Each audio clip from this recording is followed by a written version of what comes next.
Northwestern comes out and hits some shots, fall behind early. But hey, we just kept on defending hard, able to scratch and claw and get back to a 2-point game, and that was such a big key in the first half to get it back to 2. It's like deja vu. Like sitting in this gym yesterday watching Northwestern play against Rhode Island, they were up 22-2 before they got their eyes open. And they did it to us today. Normally I don't love calling those early timeouts, but that was in my recent memory. I'm like, we can't let them feel good and stretch it out so it's not overcomable. But the guys were good. We were defending fine. They were defending at a big-time elite level. To start the game, we really struggled getting open looks and getting downhill. And as the game went on, obviously we got better at it. But it looked to me like in the first half, especially early in the game, they were hurting us with that high ball screen in the middle of the floor. They were able to get penetration. I didn't see that as much as the game progressed. Was there some change made there, that the way you were defending that? We're trying to not pick it up quite as high. We're trying to get our bigs maybe loosen up a little bit at the point of the ball screen and try to give room for the guard to get back and just keep both in front. And a lot of it was sometimes when you start a game, it's like, going out in the cold and you got to adjust your body a little bit, and we had to adjust. I mean, they were a well-schooled team. We knew they were well-schooled. We knew they'd be in the gas. We knew they'd be hard to score against. And I felt over time, the guys just got more comfortable, and certainly their confidence grew as we started to knock them out to come back.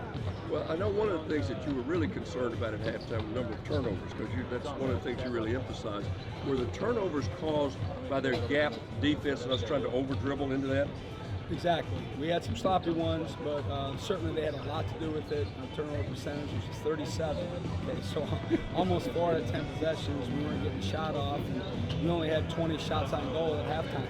And it's hard to win when you only get 20 shots up in a college basketball game. So, they got better at it. At the end of the game, we only ended up with a 24% turnover percentage, which isn't gaudy. It's below average, but considering how we started, I thought we settled down. I think we had 3 or 4 turnovers in the whole second half. But that was a key, big keys. I think we ended up getting much more shots at the goal. You were talking to me yesterday after the post-game show was over. I was asking you about these little charts you have here in front of you, something I've never seen before, about offensive rebound percentage and defensive rebound percentage and those kinds of things. Talk about that today. Are you pleased with that today, or does it need to get better? Coach, it always needs to get better. Well, I know that. unless you're 100% on both, you're never going to be satisfied. But that's okay. We've been done with the rebounding game. I have no idea if we out-rebounded them in old school stats and raw data. I don't. It's all about opportunities available for rebounds, individually or collectively as a team, and how many we're getting from a percentage standpoint.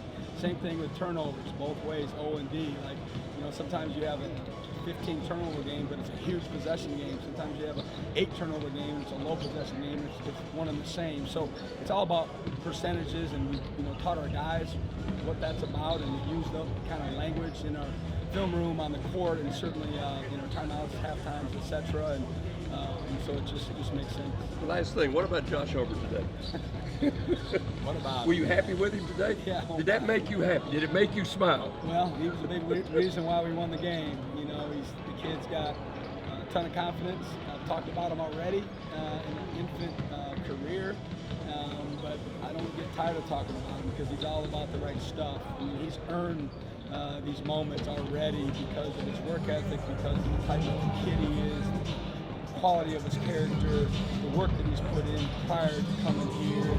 He's ready for this stage. It's very obvious. He's just matured beyond his years. Coach, it's way too early to start thinking about postseason. Last year, when we played these early season tournaments, we didn't know what Marquette would turn into. You don't know what Northwestern is going to turn into, or Washington State. But I tell you what, it's big for the entire season to come in here and win these 2 games. Now you lose to these 2 teams like crazy. Power 5 wins don't matter per se from a numbers perspective, in terms of volume, punching, all that kind of jazz. But it's still our 3rd Power 5 win. In a very young season, and we attempted to challenge our guys a little bit more. And you never know how the teams you're going to pair up with are going to be. You're guesstimating when you're doing your schedule. You don't know at the end of the day how they're going to be. But we wanted to try to put ourselves in position to challenge our guys and hopefully, get some good opportunities. And like you said, we won't know until the season unfolds. But I guarantee you, we they just congratulate us as we walk through. We're like, man, we're rooting for you all year long. You know, go get this one and, you know, do well in the Pac-12 because I know you're all rooting for us, and that's just the way college basketball is. Coach, congratulations. Thanks, guys. Appreciate it. Hail State.